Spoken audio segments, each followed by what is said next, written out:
आजकल assault rifle AK-47 क्यों इतना ज्यादा सुर्खियों में आ गई है, क्यों इतना हाईलाइट हुई है और क्यों इतना ज्यादा ये चर्चा में है? वो तो खुदा न खास्ता भगवान का शुक्र मनाओ कि गोली जो है फेस जो है इधर से सर इधर से उधर नहीं घुमा, टच से मस नहीं हुआ। नहीं तो अगर फेस अगर घूम जाता इधर से तो गोली जो है जबड़े में लगती इधर से और जबड़ा पूरा बाहर निकल जाता और इवन उनका सर तक नहीं बचता।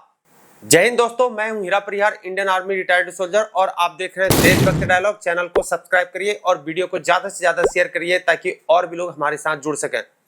दोस्तों, आजकल असॉल्ट राइफल AK-47 इतनी ज्यादा क्यों हाईलाइट हो रही है और ये इतनी ज्यादा क्यों चर्चा में है और सुर्खियों में है? क्योंकि अमेरिका के पूर्व राष्ट्रपति डोनाल्ड ट्रंप पर आज पहली बार नहीं, आज दूसरी बार उनको जान से मारने की कोशिश की गई है, उनको निशाना बनाया गया है। इससे पहले जो है डोनाल्ड ट्रंप को अमेरिका के बटलर शहर में जो है उनको जो है जान से मारने की कोशिश करी गई थी। जो गोली मारी गई थी उनको कान से छूकर निकली थी।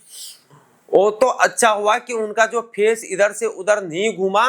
अगर वो फेस घूम जाता है तो गोली लगती जब यहाँ फेस में और जबड़ा पूरा खोखला हो जाता, बाहर निकल जाता, इवन उनका सर तक नहीं बचता। और भगवान का शुक्र मनाओ कि वो खाली घायल हुए।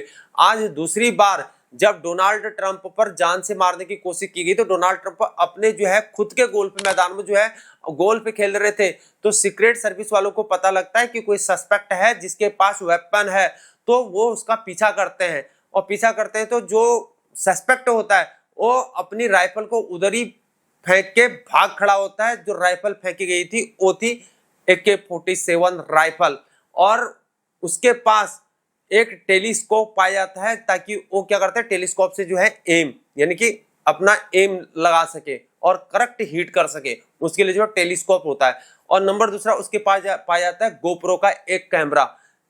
गोप्रो का कैमरा किस लिए होता है? और रिकॉर्डिंग कर सके और इंटरनेट के माध्यम से दहशत फैला सके।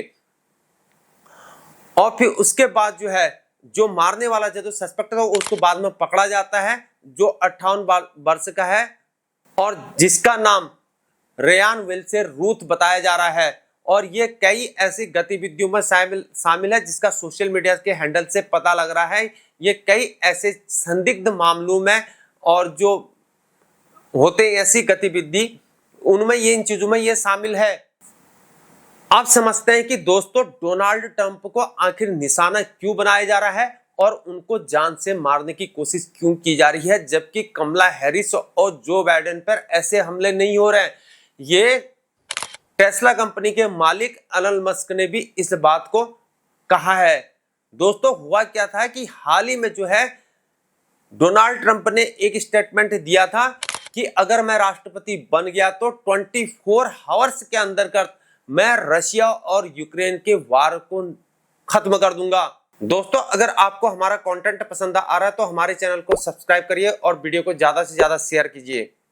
जहां वार में अरबों रुपए का नुकसान हो रहा है, वहीं अमेरिका अभी तक यूक्रेन को 100 अरब रुपए से भी ज्यादा दे चुका है। एड के रूप में, वेपन्स सहायता इत्यादि के रूप में ये पैसा अमेरिका यूक्रेन को दे चुका है। बात यह है कि आखिर फायदा किसको हो रहा है डोनाल्ड ट्रंप को मारने से? किन लोगों को फायदा हो रहा है? फायदा उन लोगों को हो रहा है जिनको लगता है कि अगर डोनाल्ड ट्रंप आ गया राष्ट्रपति बनकर तो हमको ये फायदा मिलना बंद हो जाएगा और हमारे पैसे बनने बंद हो जाएंगे। वो कौन है दोस्तों? बहुत सारी ऐसी वेपन मैन्युफैक्चरर्स कंपनी हैं जो वेपन्स में डील करती हैं और हथियारों में ट्रेड और डील करती हैं। जो चाहता है लड़ाई होते रहे, इवन यहां तक कि चाइना भी चाहता है कि बस लड़ाई होते रहे। दोस्तों, हुआ क्या था, हाल ही में मोदी जी जब रशिया के विजिट पर गए थे, व्लादिमीर पुतिन से वो मिले तो उन्होंने रशिया और यूक्रेन की वार को लेकर वहां पर बात रखी।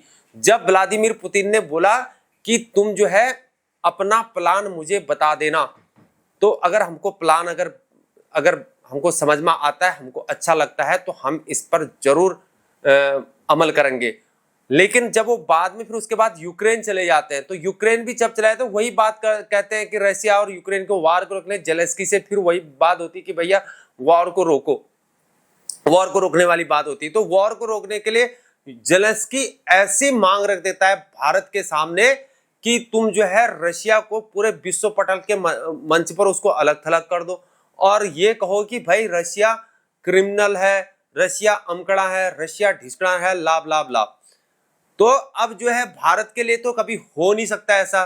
तो वहां पर यह कहा गया, मोदी जी ने बोला भाई ये रशिया भी और यूक्रेन भी तुम दोनों मेरे लिए मित्र हो, आप भारत आओ और आपस में मिलकर बातचीत करके ये सुलझाते हैं। लेकिन मांग ऐसी रख देता है जेलेंस्की कि भारत के लिए वो नामुमकिन होता है। और बाद में क्या होता है, जब व्लादिमीर पुतिन ने बोला कि हम अमल करेंगे, वही जो है हमारे सिक्योरिटी नेशनल सिक्योरिटी एडवाइजर जो है अजीत डोभाल साहब, वो वहां जाते हैं अमेरिका पर, वहां पर जाते हैं, वो प्लान उनको बताया जाता है वहां पर। लेकिन जेलेंस्की वार को, युद्ध को खत्म होना ही नहीं देना चाहता है, क्योंकि पैसा आ रहा है, दबा दबा पैसा आ रहा है, तो वो युद्ध को खत्म नहीं होने दे रहा है। तो बात ऐसी है दोस्तों, अगर जियोपॉलिटिकली अगर इसको समझने की कोशिश करूं तो ये वाली बात इसमें समझकर आती है कि आखिर डोनाल्ड ट्रंप को जान से मारने की कोशिश क्यों की जा रही है। दोस्तों अगर आपको ये जानकारी पसंद आ रही तो हमारे चैनल को सब्सक्राइब करिए और वीडियो को ज्यादा से ज्यादा शेयर करिए ताकि और भी लोग हमारे साथ जुड़ सके। आज के लिए इतना ही। जय हिंद, जय भारत, वंदे मातरम, भारत माता की जय।